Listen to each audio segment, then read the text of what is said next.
दोस्तों, आज हम आपको ऐसी सत्य घटना के बारे में बताने जा रहे हैं। जो लोग चमत्कार को नहीं मानते वो इस वीडियो को जरूर देखें, आपके भी रोंगटे खड़े हो जाएंगे।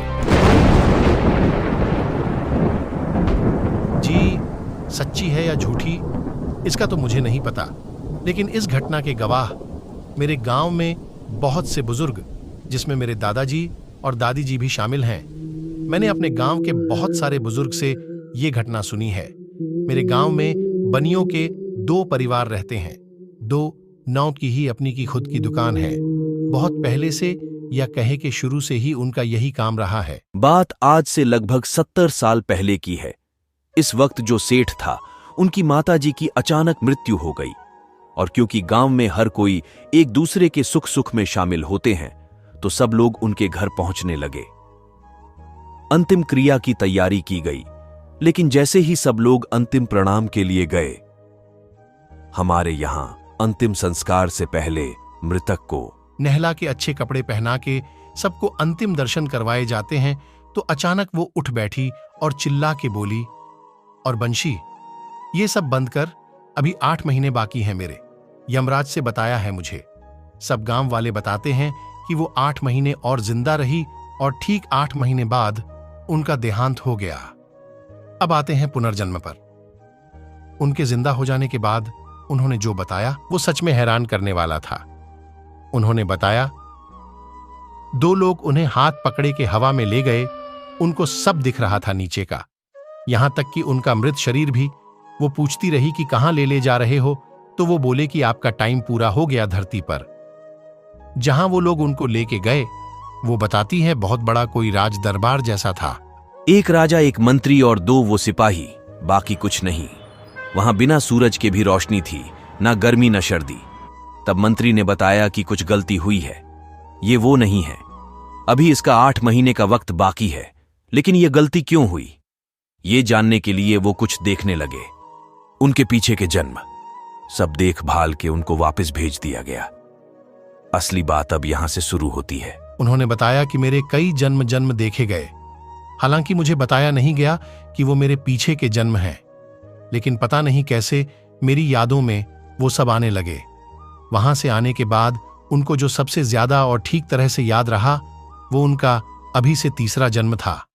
उनको अपने उस जन्म का नाम, जन्म स्थान, माँ बाप और अपना घर याद रहा। इस जन्म में वो पुरुष थी और उनकी मौत नदी में डूबने से हुई थी। सब बातें हैं कि उनके बताए अनुसार उनके घर वालों और गांव वालों में जाके पता किया तो वो सब सही था। अब ये सब सच था या झूठ पता नहीं, लेकिन मेरे गांव में सब इसको 100% सच मानते हैं, क्योंकि हमारे बुजुर्गों ने ये सब अपनी आंखों से देखा था।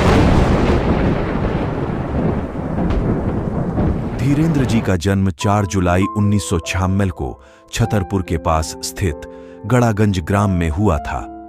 इनका पूरा परिवार आज भी उसी गड़ागंज में रहता है, जहां पर प्राचीन बागेश्वर धाम का मंदिर स्थित है। जय हनुमान ज्ञान गुण सागर, जय कपीस तिहु लोक उजागर, रामदूत अतुलित बल धामा, अंजनी पुत्र पवन सुत नामा। इनका पैतृक घर भी यहीं पर है। यही इनके दादाजी पंडित भगवान दास गर्ग सेतुलाल भी रहते थे। इनके दादाजी ने चित्रकूट के निर्मोही अखाड़े से दीक्षा प्राप्त की थी, जिसके बाद वे गढ़ा गांव पहुंचे, जहां उन्होंने बागेश्वर धाम मंदिर का जीर्णोद्धार करवाया था। यहीं पर धीरेंद्र कृष्ण के दादाजी भी दरबार लगाया करते थे। उन्होंने आश्रम संन्यास आश्रम ग्रहण कर लिया था। धीरेंद्र महाराज के गड़ागंज वाले पैतृक घर में माता पिता व उनका एक छोटा भाई भी रहता है। इनके पिताजी का नाम रामकृपाल गर्ग था, जो नशे की आदी थे, जिस कारण वह ज्यादा कुछ करते नहीं थे। माताजी का नाम सरोज गर्ग है। धीरेंद्र के छोटे भाई शालिग्राम गर्ग जी महाराज हैं, वह भी बालाजी बागेश्वर धाम को समर्पित हैं। धीरेंद्र के पिताजी के कुछ न करने के कारण परिवार की आर्थिक स्थिति बहुत खराब थी। 3 दिन तक खाने का अभाव रहता था। जैसे तैसे गृहस्थी चला करती थी। रहने के लिए एक छोटा सा कच्चा मकान था, जो बरसात के दिनों में टपका करता था। इसे हनुमान जी का आशीर्वाद कहिए या फिर किस्मत का खेल। इतनी कम उम्र में धीरेंद्र महाराज शानदार मुकाम और प्रसिद्धि हासिल की है।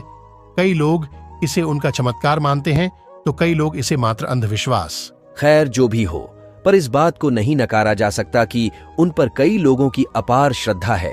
बागेश्वर धाम सरकार नाम से विख्यात धीरेन्द्र कृष्ण शास्त्री एक कथावाचक हैं।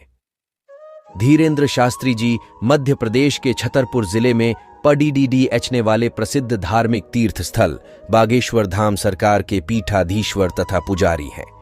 उनके धाम में देश के कोने कोने से कई श्रद्धालु उनके दर्शन के लिए छतरपुर जाते हैं और अपनी अर्जी लगाते हैं। वर्तमान समय में बाबा धीरेन्द्र शास्त्री जी की आयु मात्र 27 वर्ष है।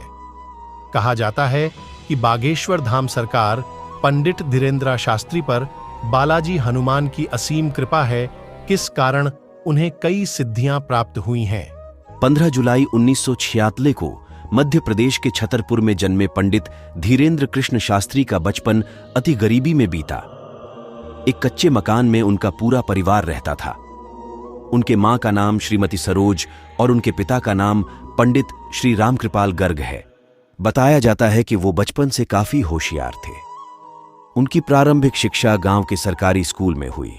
उनके पिता पुरोहित गिरी के जरिए अपना परिवार चलाते थे।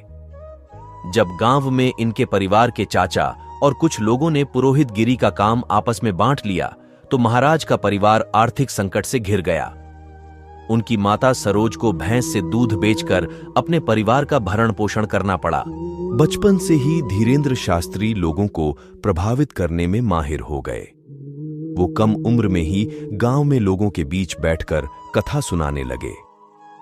धीरेन्द्र कृष्ण शास्त्री की माने तो उन्होंने 8-9 वर्ष से ही बागेश्वर बालाजी की सेवा शुरू कर दी थी। जब वो 12-13 वर्ष के थे तो उन्हें यह अनुभव होने लगा कि उन पर बागेश्वर बालाजी की विशेष कृपा है। साल 2009 में उन्होंने अपनी पहली भागवत कथा सुनाई थी।